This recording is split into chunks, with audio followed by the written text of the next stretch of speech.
பேசினார். இருவரும் ஒரு டீ கடைக்குச் சென்றனர். டீ குடித்து முடித்ததும் மாணிக்கம் காசு கொடுக்க முன்வந்தார்.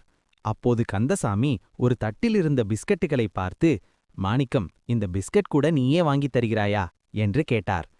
மாணிக்கமும் சிரித்துக்கொண்டே சம்மதித்தார்.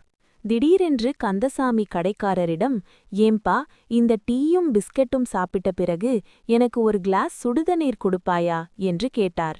கடைக்காரர் கொடுத்ததும் கந்தசாமி தன் பையிலிருந்து ஒரு சிறிய எலுமிச்சை பழத்துண்டையும் உப்பையும் எடுத்து அந்த சுடுதண்ணீரில் கலந்து குடித்தார். மாணிக்கம் ஆச்சரியமாக, இது என்ன கந்தசாமி, புதுப்பழக்கம் என்று கேட்டார். கந்தசாமி பெருமையாக சொன்னார், டீ குடித்தால் வயிற்றில் பித்தம் வரும், அதை சரி செய்ய இந்த எலுமிச்சை ஜூஸ் குடிக்கணும். வெளியே ஜூஸ் குடித்தால் 10 ரூபாய் செலவாகும். இங்கே சுடு தண்ணீர் இலவசம். எலுமிச்சை என் வீட்டுத் தோட்டத்தில் விளைந்தது. பார்த்தாயா என் புத்திசாலித்தனத்தை?